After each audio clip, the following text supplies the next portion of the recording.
আসসালামু আলাইকুম রহমতুল্লাহি ওয়া বারাকাতুহু। আউযু বিল্লাহি মিনাশ শাইতানির রাজিম। বিসমিল্লাহির রহমানির রহিম।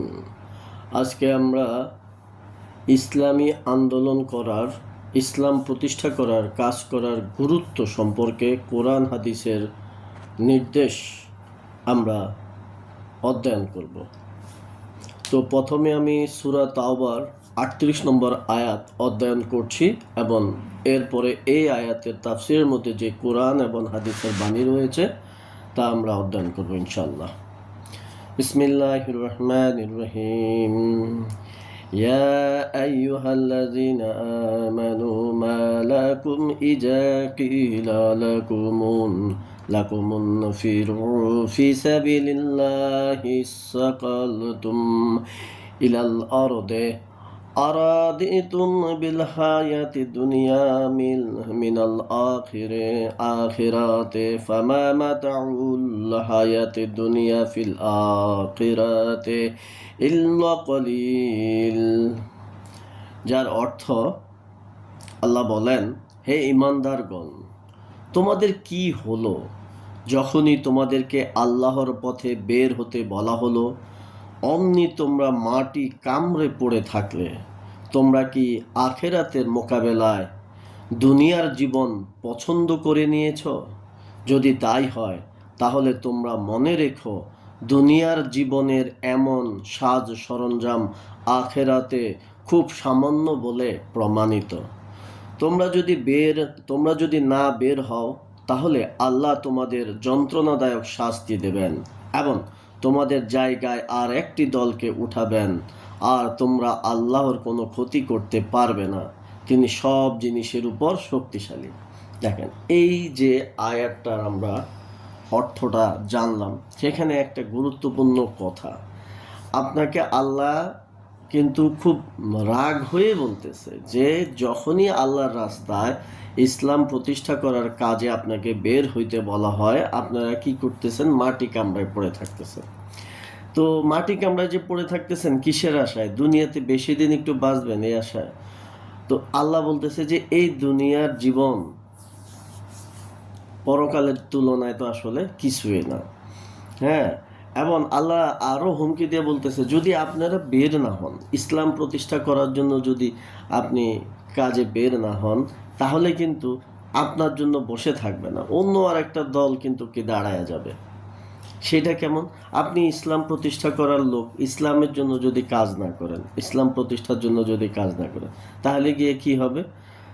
শয়তানের একটা দল দাঁড়ায় যাবে, ওই দলও আপনার উপর কি করতে থাকবে? নির্যাতন করতে থাকবে। কারণ ধুলা তো জমে যায়, খালি ঘর থাকে না। ওই খালি ঘরের মধ্যে কি, যখন কোনো কিছু খালি থাকে তখন ওইখানে ময়লা জমে। হ্যাঁ, তো এই আয়াতের তাফসীরের মধ্যে আসেন আমরা একটু দেখি। রাসূলুল্লাহ সাল্লাল্লাহু সাল্লাম বহু দূরের সফর, তাবুকের উদ্দেশ্যে যাত্রা শুরু করার জন্য সাহাবীদেরকে এমন সময় নির্দেশ দেন যখন প্রচণ্ড গরম পড়েছিল, গাছের ফল পেকে উঠেছিল এবং গাছের ছায়া বেড়ে গিয়েছিল। কিছু লোক রয়ে গিয়েছিল, তাদেরকে তিরস্কার করে বলা হচ্ছে, যখন তোমাদেরকে আল্লাহর পথে যুদ্ধ করার জন্য ডাক দেয়া হচ্ছে তখন তোমরা মাটি আঁকড়ে বসে থাকছে কেন? তোমরা কি দুনিয়ার ক্ষণস্থায়ী ভোগ্য বস্তুর প্রতি আকৃষ্ট হয়ে আখিরাতের চিরস্থায়ী নিয়ামতকে ভুলে বসেছ? জেনে রেখো যে পরকালের তুলনায় দুনিয়ার কোনো মূল্যই নেই। রাসূলুল্লাহ সাল্লাল্লাহু আলাইহি সাল্লাম শ্রীয় তর্জনীর দিকে ইশারা করে বলেন, এই অঙ্গুলিটি কেউ সমুদ্রে ডুবিয়ে উঠালে তাতে যতটুকু পানি উঠবে, ওই পানিটুকু সমুদ্রের তুলনায় যেমন, আখিরাতের তুলনায়ও দুনিয়াও তেমনি। এখন এই যে দেখছেন বিষয়বস্তুটা কি? যুদ্ধে যাওয়ার জন্য সাহাবীদেরকে ডাকা হয়েছে। যারা ইমানদার প্রকৃত মুসলমান তারা কিন্তু ঠিকই কি যুদ্ধে আল্লাহ রাসূলের নির্দেশে চলে গেছে, দুনিয়ার কথা তারা ভাবে নাই। কিন্তু কিছু সংখ্যক মুনাফিকরা কিন্তু কি হয়েছে, আপনার নানান রকম ওজর আপত্তি তারা দেখাইছে। এই মাধ্যমে কিন্তু কি মুসলমান মুনাফিকের পার্থক্য হয়ে গেছিল। আমরা কিন্তু মুনাফিক কাকে বলি? মুনাফিক হলো যে ইসলামের চাইতে অন্য কিছুকে বেশি প্রাধান্য দেয়, ইসলাম প্রতিষ্ঠা করার কাজে যে কি দিতে চায় না, সময় দিতে চায় না, কিন্তু দুনিয়া নিয়ে যার মগ্নতা বেশি, যে আপনার নিমগ্ন হয়ে থাকে, সেই হইলো আসলে কিন্তু মুনাফিক। আর এখানে এবার আসেন, আল্লাহ রাসূল সাল্লাল্লাহু আলাইহি ওয়াসাল্লাম কিন্তু বলে দিচ্ছে যে তুমি যে দুনিয়ার জন্য এত পাগল থাকো, এই দুনিয়া কিন্তু আখেরাতের তুলনায় একটা সমুদ্রের পানির মধ্যে একটা আঙ্গুল ঢুকাইলে যতটুক পানি উঠবে ততটুক। এখন আপনি একবার ভাবেন তো, তাহলে আপনার দরকার কোনটা? একটা সমুদ্র, ওর পানির কোনো সীমারেখা আছে? নাই। কেউ পরিমাপও করতে পারে না কোন সমুদ্রে কি পরিমাণ পানি আছে, সেখান থেকে একটা আঙ্গুলে কতটুকু আর উঠবে। তাহলে ভাই ভাবেন, আপনি যে ইসলাম প্রতিষ্ঠা করার জন্য কাজ না কইরা পৃথিবীতে যদি বেঁচে থাকেন, লাভ কি? কি লাভ? এই একটা আঙ্গুলের উপরে পানিতে আপনি হয়তো বা কিছুদিন বেঁচে থাকলেন, মাইর খেলেন না, জুলুমের শিকার হলেন না ইসলাম বিদ্বেষীদের দ্বারা, কিন্তু লাভ কি? মৃত্যুর পর তো আপনাকে বিপদে পড়তে হবে, মহা বিপদে।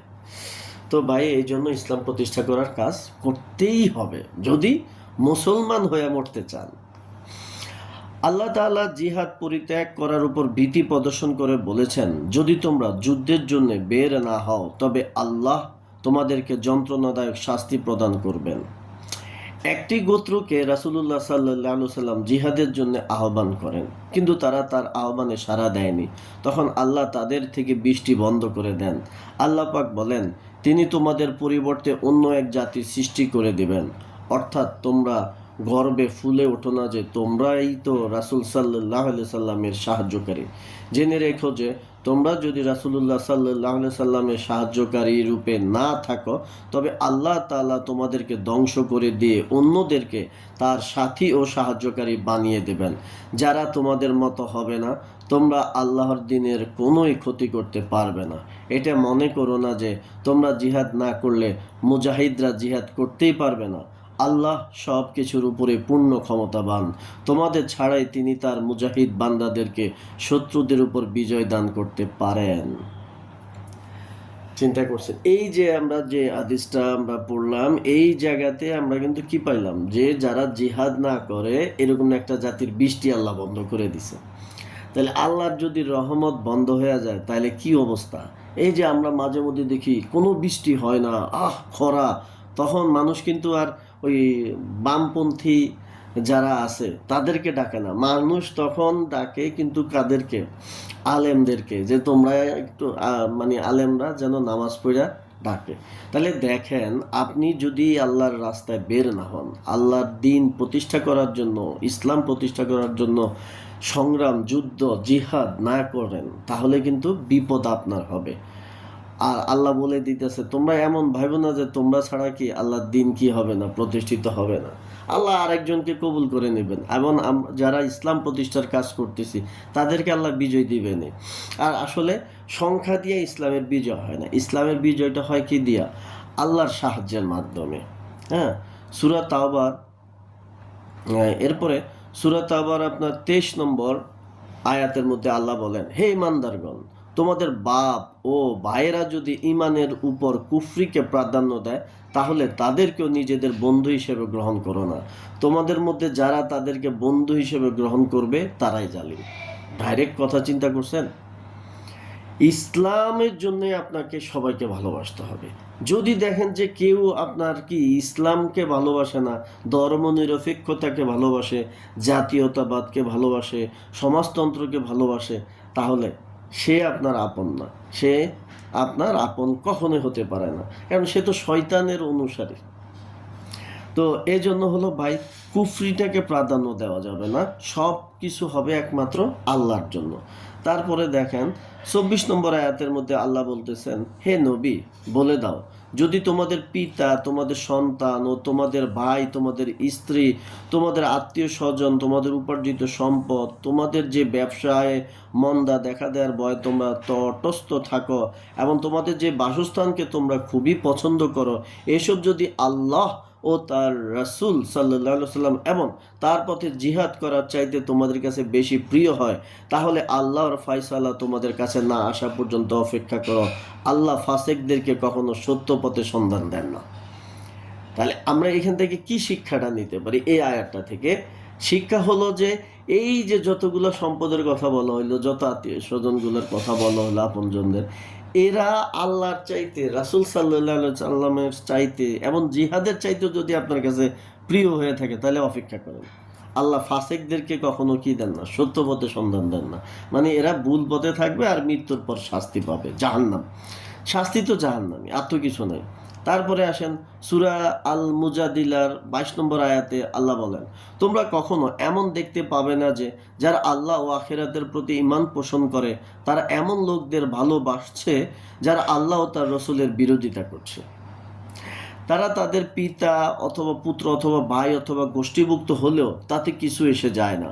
আল্লাহ এসব লোকদের হৃদয় মনে ঈমানের বদ্ধমূল করে দিয়েছেন এবং নিজেদের পক্ষ থেকে একটি রূহ দান করে তাদের শক্তি জুগিয়েছেন। তিনি তাদেরকে এমন জান্নাত সমূহে প্রবেশ করাবেন যার পাদদেশ দিয়ে নহর সমূহ প্রবাহিত হতে থাকবে। তারা সেখানে চিরদিন অবস্থান করবে। আল্লাহ তাদের প্রতি সন্তুষ্ট হয়েছেন এবং তারাও আল্লাহর প্রতি সন্তুষ্ট হয়েছে। তারা আল্লাহর দলের লোক। জেনে রেখো, আল্লাহর দলের লোকেরাই সফল কাম। তাইলে ইসলামের জন্য যারা কাজ করেন, ইসলাম প্রতিষ্ঠা করার জন্য যারা কাজ করেন, সকল কিছু যারা আল্লাহর জন্য করেন, আল্লাহর জন্য মানুষকে ভালোবাসে, আল্লাহর জন্য মানুষকে ঘৃণা করে, তারা আল্লাহর দলের লোক। তাহলে আল্লাহর দলের লোক আল্লাহ ঘোষণা দিয়ে দিতেছে। আল্লাহর দলের লোকে আল্লাহ ঘোষণা দিয়ে দিচ্ছে কারা আল্লাহর দলের লোক। তাহলে আল্লাহর দলের লোক হইলে কি আর কোনো টেনশনের কিছু আছে? আল্লাহ কত ভালোবাসে দেখেন যারা ইসলামের জন্য কাজ করে, ইসলাম প্রতিষ্ঠার জন্য কাজ করে। আপনি যখন ভাই ইসলাম প্রতিষ্ঠার জন্য কাজ করবেন, জিহাদে যাবেন, তখন শয়তান আপনাকে কি করবে? হিজরত করতে চাইলে ওইখানে বাধা দেবে যে আল্লাহ তুমি হিজরত করতেছো, তোমার সব তো পড়ে থাকবে, এটা অন্যরা খাইবে।